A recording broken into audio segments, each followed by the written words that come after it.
जय हिंद भाई सभी को। तो देखिए ये अंतिम क्लास होने वाला है रेशियो का। इस वीडियो के अंदर हम लोग बचत खर्चा इस टाइप के सवाल को देखेंगे, ठीक है। ये एक नेक्स्ट टाइप बनता है तो इसे देखना बहुत जरूरी है। तो देखिए इस क्लास के अंदर ये तो सीखेंगे ही यार, ये खत्म हो जाएगा और अगले क्लास में इसका समानुपात को हम लोग शुरू कर देंगे, ठीक है। तो आइए देखते हैं। देखिए आपको दो तीन चीजें याद रखना है, कुछ भी नहीं। ये इनकम एक्सपेंडिचर और ये जो आपको सेविंग है ना, ये कुछ है ही नहीं।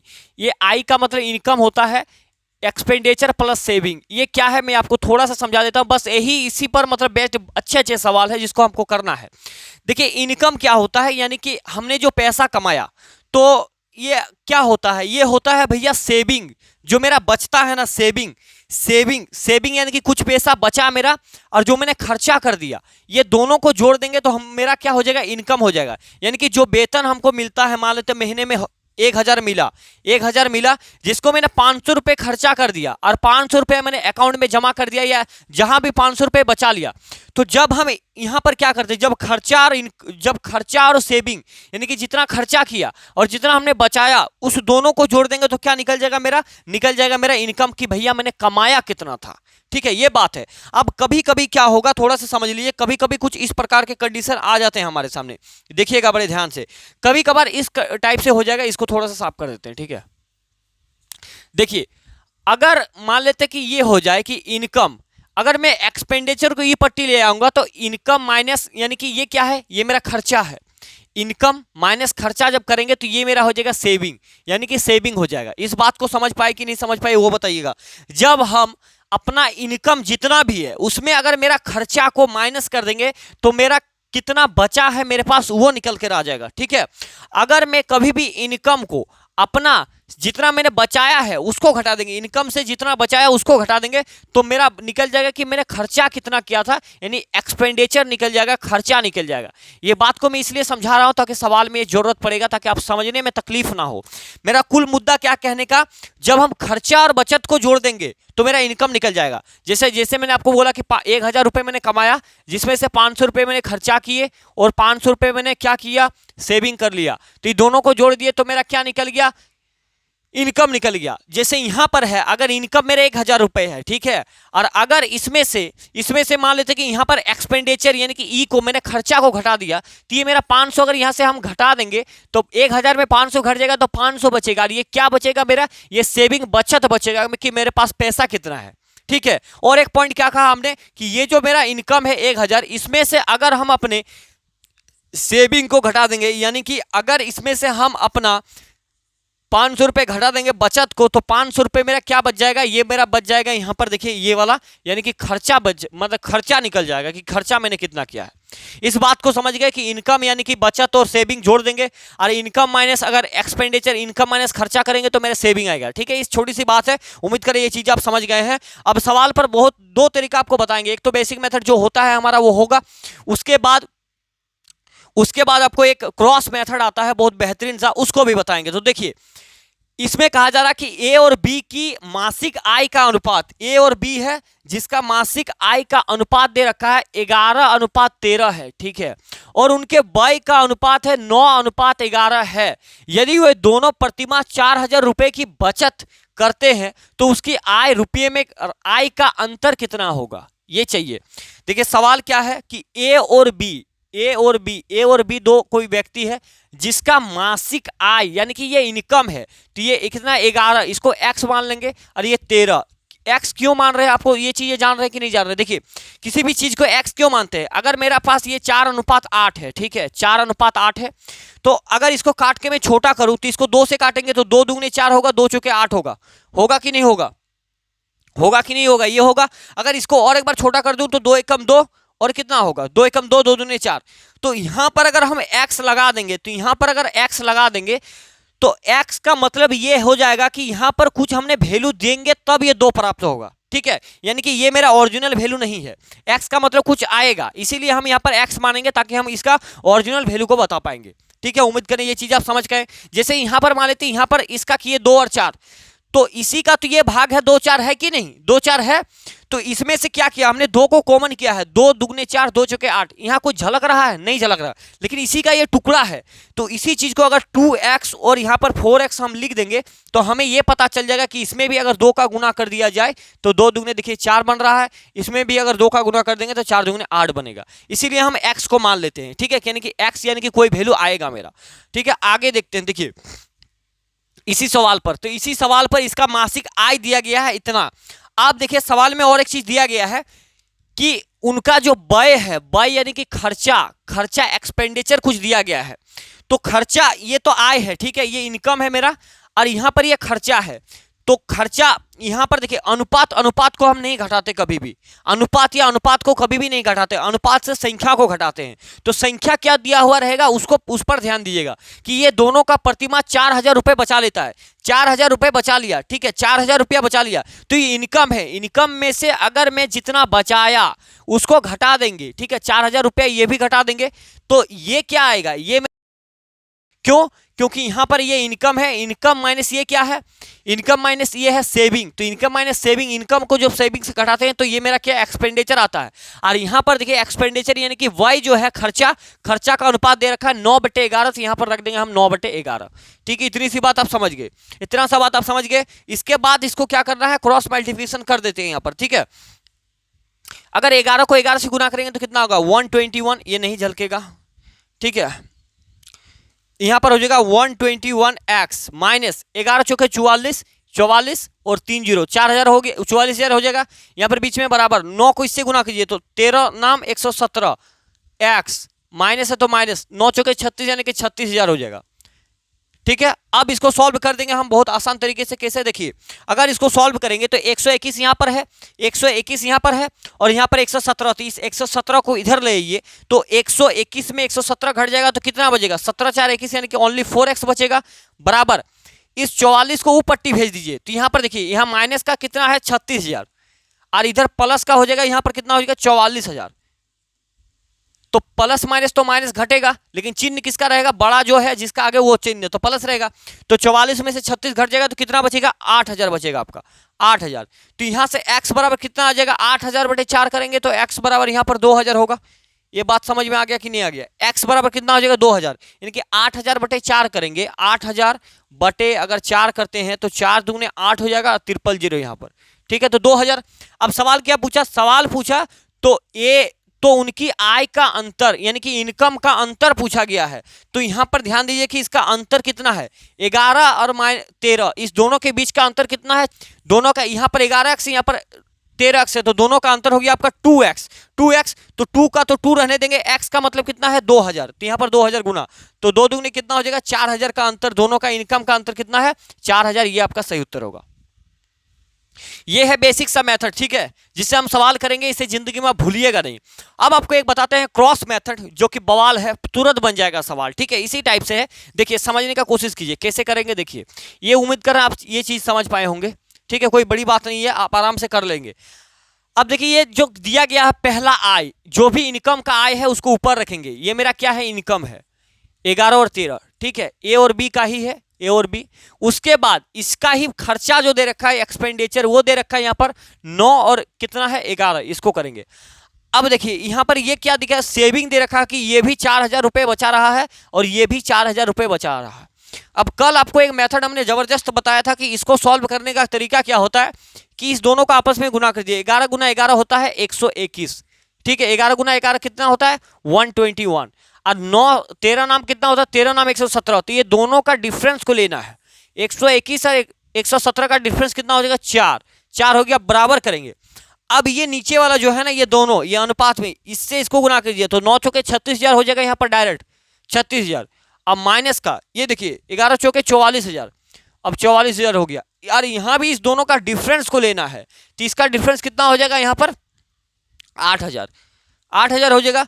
तो 4 का वैल्यू 8000 है तो 1 का वैल्यू कितना हो जाएगा 8000/4 यानी कि 1 का वैल्यू हो जाएगा 2000, होगा कि नहीं होगा। अब सवाल क्या पूछ रहा था, सवाल पूछ रहा कि ए और बी के दोनों का आय का अंतर कितना है। तो इनकम मेरा ये है 11 और 13, इसका आय का अंतर कितना है, 11 में से 13 जाएगा तो 13 में से 11 जाएगा, 2 बचेगा यानी कि 2। तो एक का वैल्यू 1000 है तो 2 का वैल्यू कितना हो जाएगा 4000, 2 दूगने 4000, तो ये आपका 4000 आंसर हो जाएगा। ये क्रॉस मेथड हर जगह काम आ जाएगा।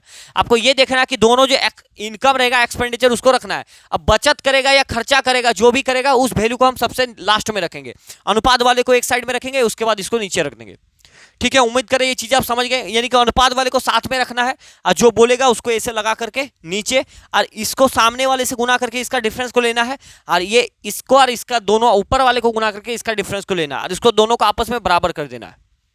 ठीक है, तो उम्मीद करें ये चीजें आप समझ पाए होंगे। अगला सवाल देखिए, इसी सवाल देखिए उसी पर बेस्ड एकदम सेम टू सेम सवाल है। कहता क्या है कि ए तथा बी की मासिक आय का अनुपात 4 और 5 है। ठीक है, ए और बी दो कोई व्यक्ति है, ए और बी, जिसका मासिक आय का अनुपात यानी कि इनकम 4 और 5 दे रखा। तो हम शॉर्ट वाले मेथड से अभी करके आपको दिखाते हैं। ठीक है, 4 और 5 है। उसके बाद कहा जा रहा है कि मासिक बचत का अनुपात कितना है, बचत यानी कि सेविंग दिया गया है वो कितना है, इसके है 14 और ये है 19 आपका। ठीक है, उसके बाद अब यहाँ पर एक्सपेंडिचर कुछ दिया होगा। एक्सपेंडिचर क्या है, यदि ए और बी में प्रत्येक का मासिक व्यय यानी कि प्रत्येक का मासिक व्यय कितना 12,000 रुपये है, 12,000 रुपये, 1200 माफ कीजिए 1200 है, इसका भी यहाँ पर कितना है 1200 है। तो पूछ रहा है ए तथा बी की मासिक आय के बीच का अंतर, इसमें भी अंतर पूछा गया, तो ये आराम से हम बता देंगे, कोई दिक्कत नहीं है।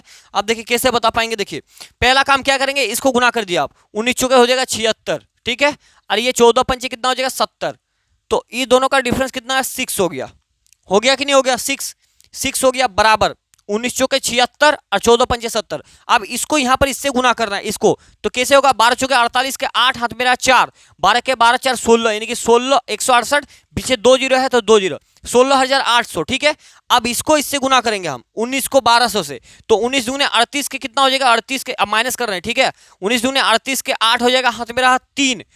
अब 19 के 19 और 3 कितना होता है, 19 के 19 और 1 20 और 2 22 हो जाएगा, और पीछे कितना डबल जीरो, तो डबल जीरो लगा देंगे। अब देखिए ये 800 से 800 यानी कि ये 0 0 खत्म हो जाएगा, ये 0 0 3 0।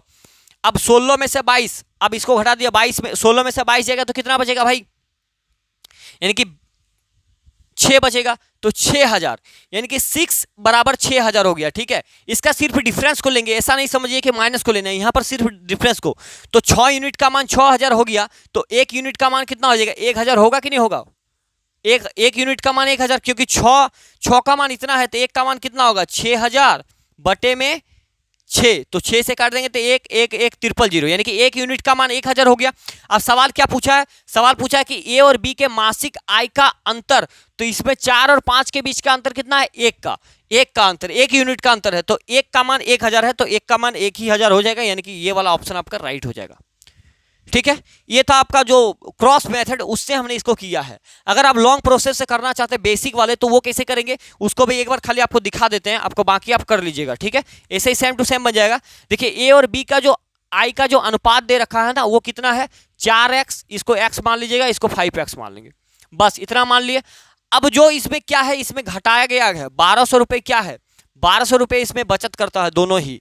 देखिए मासिक व्यय माफ कीजिएगा, 1200 को खर्चा है, अब 1200 रुपये खर्चा है, तो अब अनुपात किसका दिया गया, अब अनुपात बचत यानी 2:19। अब बस इसको क्रॉस मल्टीप्लिकेशन करके सॉल्व कर लीजिएगा तो आंसर आपका यही आएगा।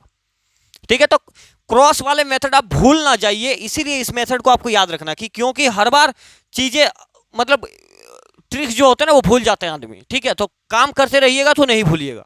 ठीक है, समझ गए, उम्मीद करें ये चीजें आप समझ पाए होंगे। अगला सवाल देखिए, अगला सवाल क्या कहता है, सवाल कहता है कि ए और बी का मासिक आय का अनुपात 4:5 है, उनके मासिक व्यय का अनुपात 3:8 है। यदि ए की आय बी के व्यय के बराबर है तो ए और बी का बचत अनुपात कितना होगा। ए और बी का बचत अनुपात पूछ रहा है कि कितना होगा। देखिए कैसे बनाएंगे सवाल को, देखिए यहाँ पर इस सवाल को बनाएंगे कि इस प्रकार से कि ए और बी दो कोई व्यक्ति है, इसका इनकम जो दिया गया है वो कितना है उसको देख लीजिए आप। ठीक है, एक बार इनकम देखना चाहिए। इनकम कितना है आपका 4 और 5, 4 और यहाँ पर ये है 5। तो इसको क्या करेंगे, इसको आप मान लेंगे 4x और इसको मान लेंगे 5x। यहाँ तक किसी प्रकार की आपको दिक्कत नहीं होना चाहिए। उसके बाद देखिए, उसके बाद कहता है यदि उनके मासिक व्यय का अनुपात 3:8 है, व्यय यानी कि एक्सपेंडिचर खर्चा कितना है 3:8। तो इधर x माने हैं तो इसको y मान लेंगे, ठीक है। अब इतना बात समझ गए। तो पूछ रहा है a और b का व्यय के बराबर है, तो a और b का बचत चाहिए, यानी कि सेविंग चाहिए कि इन लोगों का सेविंग कितना है, ये चाहिए, ठीक है। तो सेविंग कब बता पाएंगे, जब हमें इनकम पता रहेगा पूरा, कब मेरा इनकम कितना है, उसके बाद मैंने खर्चा कितना किया वो टोटल पता रहेगा। तो इनकम में, जब इनकम में से खर्चा को घटा देंगे तो सेविंग निकल जाएगा, ठीक बात है कि नहीं। तो देखिए कैसे निकालेंगे, इसमें पता कर लेंगे, जो सवाल में कुछ चीजें दिया गया है इसी के मदद से हम आराम से निकाल पाएंगे। देखिए सवाल यहां पर गौर कीजिएगा कि ए की आई, यानी कि ए का आई जो है ना, ए का आई कितना 4x, तो इधर रखते हैं यहां पर 4x। इस बात को समझिएगा, ये बराबर है किसके, बी के वाई के बराबर है, यानी कि बी यहां पर ये है, बी का वाई कितना है, एक्सपेंडिचर बी के सेंटर में, ये बी का वाई है, यानी कि बी का खर्चा है, तो ये 8y। ये कह रहा कि दोनों आपस में बराबर है, ठीक है। तो अगर मैं एक्स वाई यहां से मान निकालना चाहूं तो आप कैसे निकाल लेंगे एक्स वाई का मान, आराम से यहां पर ये तो एक्स रह जाएगा, ये वाई मेरा नीचे आ जाएगा, तो नीचे आ गया। अब देखिए ये 8 तो ऊपर है तो ऊपर ही रहेगा, और ये यहां पर गुना में है तो बराबर की पट्टी आएगा तो भागा में हो जाएगा। तो 4 1 के 4, 4 दूनी 8, यानी कि एक्स बटे वाई का जो वैल्यू आ गया वो 2/1 हो गया, ठीक है। यानी कि जहां जहां एक्स है वहां 2 पुट कर दीजिए, और जहां जहां वाई है वहां 1 पुट कर दीजिए, बस हो जाएगा आपका आंसर। अब इसको थोड़ा सा हम यहाँ पर छोटा कर लेते हैं ताकि आप चीजें आराम से उम्मीद करेंगे, हाँ ठीक है। अब देखिए उड़ गया कैसे, अच्छा छोड़िए यहाँ पर, ठीक है। अब यहीं पर बात को समझने की कोशिश कीजिए आप, यहाँ पर मैं रिपीट करता हूं इस जगह पर उसको, ठीक है। अब देखिए अब ये x और y का वैल्यू आ गया, जहां जहां x है वहां 2 रख देंगे, जहां जहां y है वहां 1 रख देंगे, ठीक है। तो ये इनकम वाला चीज है, ये इनकम वाला चीज है। तो इनकम में 4x की जगह पर 2, तो यानी कि 4 दुगने यहाँ पर हो जाएगा 8, अनुपात 5 दुगने हो जाएगा यहाँ पर 10, और इधर ए है, ये चल रहा है बी का मान। उसके बाद यहाँ पर एक्सपेंडिचर है, एक्सपेंडिचर का वाई है, वाई की जगह पर 1, यानी कि 3 गुना 1 बराबर 3, और वाई बराबर 10 गुना यहाँ कितना है 8, 8 गुना 1 बराबर 8। अब नीचे मेरा ये क्या आ जाएगा, सेविंग पूछ रहा है, तो सेविंग आराम से आप बता पाएंगे कि नहीं बताएंगे, नहीं बता पाइएगा वो आप बताइए। अब ये चीज आपको बताना है कैसे, देखिए अब ये इनकम में से जब एक्सपेंडिचर को घटा देंगे तो क्या आ जाएगा, सेविंग। तो 8 में से 3 घटेगा तो 5 बचेगा, यहाँ पर 10 में से 8 घटेगा तो 2 बचेगा, यानी कि 5:2 इसका सही उत्तर होगा। उम्मीद कर रहे हैं ये चीज आप देख पा रहे हैं, 5:2 इसका सही उत्तर होने वाला। कितना होने वाला, 5:2। इस बात को आप समझ पाए होंगे कि खेल किसका था। देखिए सवाल में क्या कहा कि ए और बी के मासिक आय का अनुपात 4:5 है, तो ए का आय जो हमने 4 और 5 लिखा उसको हमने यहां पर लिख दिया 4 और 5, ठीक है। उसके बाद कहा जा रहा था कि और उनके मासिक व्यय का अनुपात कितना है, यानी कि एक्सपेंडिचर 3 और 8 है, तो x तो मानना ही पड़ेगा ना। इसको अगर x माने तो इसको x नहीं मान सकते, इसको दूसरा कुछ मान लेंगे, ये एक्सपेंड y मान लिया। आगे कहा जा रहा कि यदि a की आय नहीं कि a का इनकम ये वाला है, और कहा जा रहा कि b के y के बराबर है, तो b का y b ये है, तो b का ये इनकम है और बी का खर्चा ये वाला है, तो खर्चा कितना है 8। तो ये कह रहा है कि आपस में दोनों बराबर है, तो बिल्कुल सही है, बराबर तो दिया गया। अब बराबर दिया गया तो यहाँ से एक्स वाई का मान आप आराम से निकाल सकते हैं। एक्स यहाँ रखेंगे और इस वाई यहाँ पर गुना में है तो ये पट्टी आ जाएगा तो भगा में, तो एक्स बटे वाई बराबर 8/4, 4 के 4 दूने 8, तो x बराबर 2 y बराबर 1। अब सेविंग हमें कैसे पता चलेगा, सेविंग तभी पता चलेगा जब इस दोनों का हमें ओरिजिनल वैल्यू पता होगा। तो जहां जहां x था वहां 2 रख दिए, जहां जहां y है वहां 1 रख दिए। दोनों को जब हमने गुना किया तो 8 10 और एक्सपेंडिचर 3 और 8 आया, ठीक है। इसके बाद एक्सपेंडिचर में तो मतलब इनकम, माफ कीजिएगा, इनकम में से जब मैं खर्चा को घटा देता हूं कि मैंने कितना कमाया, उसमें से अगर मैंने खर्चा घटा दिया तो मेरा सेविंग कितना होगा वो निकल जाएगा। तो बस यही निकाल दिया, ठीक है। उम्मीद करें ये सवाल आप समझ पाएंगे। इसी पर बेस्ड और एक सवाल है, इसको देखिए आप। अब ये सवाल को देखिए, इसी पर बेस्ड है, बहुत अच्छा सा सवाल, आप उम्मीद करेंगे आप चीजों को समझ पाएंगे, ठीक है, बारीकी से। अब देखिए सवाल कहता है कि ए और बी का आय 5:3 है, यानी कि ए और बी दो कोई व्यक्ति है, ए और बी दो कोई व्यक्ति है जिसका आय यानी कि इनकम मान लेते हैं कितना है 5 और 3 है, अनुपात में है। ए बी सी का व्यय यानी कि 3 कोई व्यक्ति है, तो यहां पर 3 और एक बढ़ा लेते हैं, 3 कोई व्यक्ति है, ठीक है। ए बी सी 3 कोई व्यक्ति है जिसमें 8 5 2 है। इसका व्यय यानी कि खर्चा कितना है 8 5, और ये सी का मान भी ये 2 दे रखा है, ठीक है। यदि सी 2000 रुपए खर्च करता है, सी अनुपात में 2 कर रहा है, ये ओरिजिनल में कितना खर्चा कर रहा है 2000 रुपए खर्चा कर रहा है। 2 यूनिट का मान 2000 है, तो 1 यूनिट का मान कितना हो जाएगा 1000 हो जाएगा कि नहीं हो जाएगा। 2000 बटे 2 2000 तो 1 यूनिट का मान 1000 हो गया, ठीक है। तो अब ये जितना भी नंबर है ना, यहां पर देखिए इसके मदद से 1 यूनिट का मान मेरा 1000 निकल गया, तो यहां पर 5 यूनिट है, तो 5 यूनिट का मान कितना हो जाएगा, 5000 हो जाएगा। तो इसको आप डायरेक्ट यहां पर फिट कर दीजिए ताकि आपको दिक्कत ना हो, ठीक है। अब इसको 2000 को हटा भी सकते हैं, 1 2 3 5000 यहां पर देखिए, तो 8 का वैल्यू यहां पर हो जाएगा 8000, अब 5 का वैल्यू हो जाएगा यहाँ पर 5000, और ये सी का वैल्यू 2000, तो 2000 को लिखने का जरूरत नहीं कि सी का। अब देखिए आगे पूछ लेते, देखते क्या है। और बी कहता है कि 700 रुपये बचाता है, तो यहाँ पर ये इनकम है, ये खर्चा है। अब ये क्या निकल जाएगा, ये मेरा सेविंग निकल जाएगा यहाँ पर। तो बी कहता है कि 700 रुपये बचा लिया, बी 700 रुपये बचा लिया, यानी कि बी का लाइन ये है, 700 रुपये बचा लिया। तो पूछ रहा है कि ए की बचत क्या होगी, ए की बचत यानी कि ए का सेविंग, ये वाला डिमांड किया गया, ये वाला घर कितना होगा ये।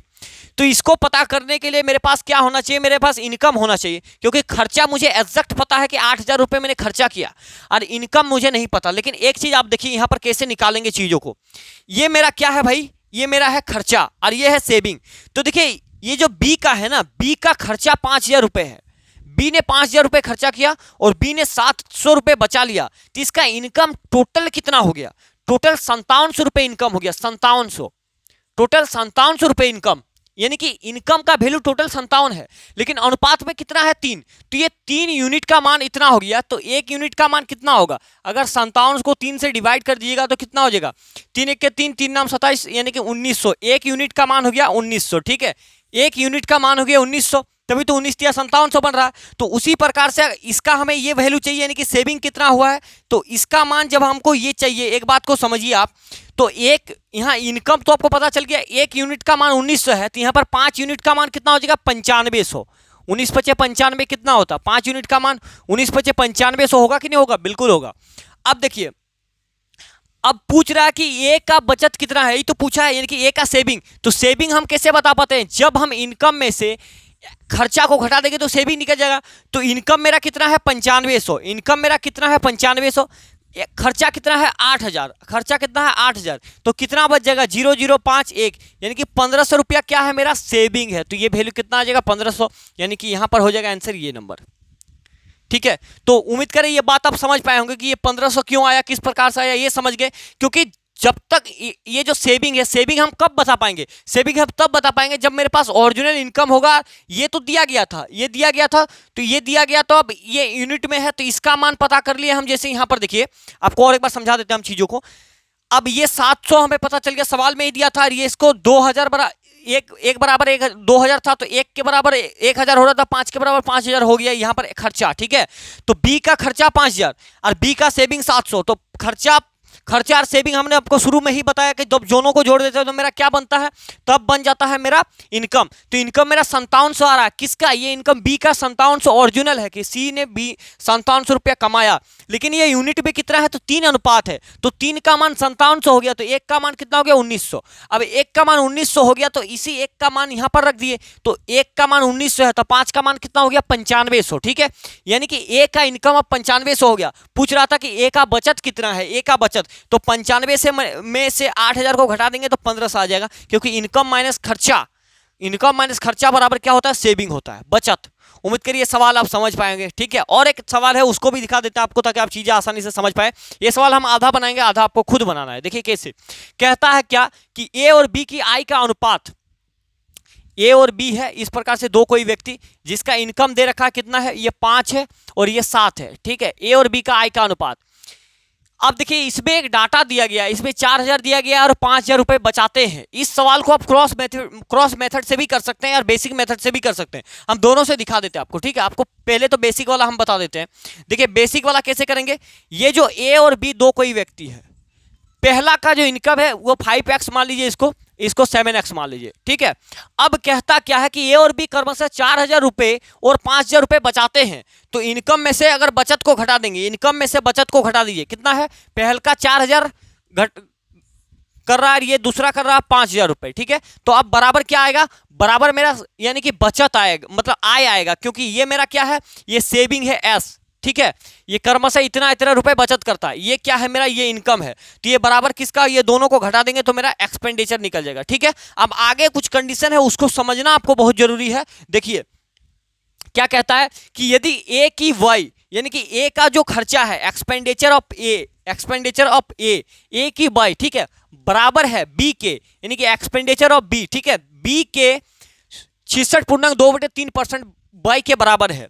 तो 66.2/3 का मतलब कितना होता है, 2/3। इसका फ्रैक्शन वैल्यू कितना होता है ये आपको पता होना चाहिए कि 66.2/3 का प्रतिशत वैल्यू 2/3 होता है। इसको आपको डिटेल में हम प्रतिशत में पढ़ा देंगे कि क्या दिक्कत है और क्या चक्कर चलता है। देखिए 33.1/3 का वैल्यू होता है 1/3, तो इसी का 2 गुना है, इसमें 2 गुना किया गया, इसमें पूरे में 2 गुना, तो 33 दूनी 66.2/3, तो इसमें भी 2 गुना कर देंगे तो 2/3। ये एक आपको रफली आइडिया मैंने अभी दिया है, ठीक है। बाकी इसको आपको पूरा बेसिक से भी मैंने परसेंटेज के इस पे पहले भी पढ़ा रखा, तो वहां पर तो बताया है, और इसके बाद हम परसेंटेज को ही स्टार्ट करेंगे समानुपात, तो वहां पर भी क्लियर कर देंगे, ठीक है। और आप ऐसे भी देख लीजिएगा कि इससे इसको जब गुना कीजिए तो कितना होगा, 3 चौक 18 के 8 हाथ मेरा 1, 3 चौक 18 के 19, 198 और 2, यहाँ पर कितना होगा 198 और 2 हो जाएगा 200/3, ठीक है। अब प्रतिशत हटेगा तो नीचे 1/100, तो देखिए ये 2 जीरो से 2 जीरो कट जाएगा तो 2/3 ही आ रहा है, तो इसका वैल्यू यहाँ पर इतना हो गया, ठीक है। अब देखिए, अब एक्सपेंडिचर ऑफ ए और एक्सपेंडिचर ऑफ बी का वैल्यू निकाल दीजिए यहाँ से, तो ये ए रहने देते हैं, ये गुना में है तो नीचे आ जाएगा तो भागा में, तो ए बाई बी का अर्थात क्या हो गया 2/3 यहाँ पर, ठीक है। यानी कि ये क्या है मेरा निकल रहा है, ये खर्चा का अनुपात क्या है 2/3 हमने यहां से पता किया, ठीक है। उम्मीद कर समझ गए। अब आपको इसको क्रॉस मेथड से भी कर सकते थे, या तो आप इसको डायरेक्ट भी इस प्रकार से सॉल्व कर लेंगे।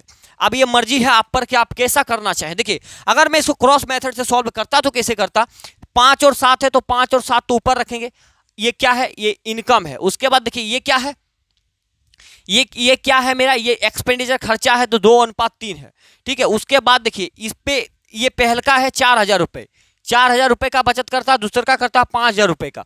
अब आराम से कर लेंगे कि नहीं कर लेंगे, कंडीशन क्या होता है देख लीजिए आप, ये दोनों को गुना 15, 3 5 15, 7 दूनी 14, तो 15 में से 14 घट जाएगा तो कितना बचेगा, एक यूनिट बराबर, ठीक है। अब इसको गुना 4 तिया 12,000 और यहाँ 5 दूनी 10,000, यानी कि 10,000 यहाँ पर हो जाएगा, माइनस का 12,000 हो जाएगा, तो 10 - 12 दोनों का डिफरेंस कितना हो जाएगा, 2,000 का अंतर, ठीक है। तो एक यूनिट का मान 2,000 हो गया। सवाल क्या पूछ रहा था कि ए और बी की कुल आय कितना है, ए और बी का कुल इनकम। तो देखिए ये 5 यूनिट कमाता है, ये 7 यूनिट कमाता है, ये 5 ए कमाता है 5 यूनिट, बी कमाता है 7 यूनिट, तो दोनों मिलके कितना कमाएगा, 7 5 12 यूनिट, यानी कि एक यूनिट का मान कितना है 2,000, तो 12 यूनिट का मान कितना हो जाएगा, 12 गुना 2 बराबर यहाँ पर हो जाएगा 24,000 रुपये, इसका सही उत्तर हो जाएगा, ठीक है। तो उम्मीद करें ये सवाल भी आप समझ पाए होंगे। अब एक काम आपको क्या करना कि इस सवाल को बेसिक मेथड से जरूर सॉल्व कीजिएगा, तभी आपके अंदर आएगा कि हम कर लेंगे सवाल को, ठीक है। तो उम्मीद करें ये सारी चीजें आप समझ पाए होंगे, लेकिन एक बात तो सच ये है कि इतना सारे क्वेश्चन आपके लिए इनफ नहीं है। अगर देखिए कल संडे स्पेशल है, कल संडे है, ठीक है। अगर आप बोलेंगे कमेंट बॉक्स में कि संडे कल है, कल जितने भी मैंने रेशियो के पढ़ाए हैं ना, उसमें और लगभग 60 मिनट के अंदर एक अच्छे से क्लास हम कल लेकर आ रहे हैं आप लोगों के लिए। अगर आप कहें तो 60 मिनट के अंदर, सिर्फ 60 मिनट के अंदर लगभग 60 से 65 सवाल कर देंगे पूरे सिर्फ रेशियो का, जो कि इनफ होगा। 60 सवाल बहुत ज्यादा हो जाते हैं, ठीक है। जितना मैंने कराया ये सब नहीं कराएंगे, उसी से रिलेटेड जितने प्रीवियस ईयर में कहीं पे बन रहे हैं, जैसे एक्सपेंडिचर, ये सभी सवाल बताए, तो ये इससे इतना इनफ नहीं है। इसे मतलब और भी क्वेश्चन हम जब करेंगे तो मेरा आदत पड़ जाएगा। तो कमेंट बॉक्स में बता दीजिएगा, अगर ये क्लास आपको अच्छा लगेगा तो बता दीजिएगा। मैं 60-70 क्वेश्चन के करीब कल 60 मिनट के सामने आपके सामने प्रेजेंट कर दूंगा। उस पर सिर्फ हम आपको क्वेश्चन दिखाएंगे और आंसर बताएंगे, उसमें थोड़ा सा एक्सप्लेन करेंगे, इतना टाइम नहीं लगेंगे, नहीं तो फिर तो दिक्कत हो जाएगा, ठीक है। सिर्फ एक्सप्लेन। और अगर आप चाहते हैं कि सिर्फ आपको 60-70 की क्वेश्चन का सीट दे दिया जाए टेलीग्राम पे, तो वो चाहते हैं तो वो भी चाहिए, या सोल्यूशन चाहिए, तो दोनों जैसा आपका मर्जी होगा कमेंट में बता दीजिएगा। तो आज का वीडियो के समाप्त करते हैं, मिलते हैं नेक्स्ट वीडियो में, तब तक के लिए धन्यवाद। जय हिंद।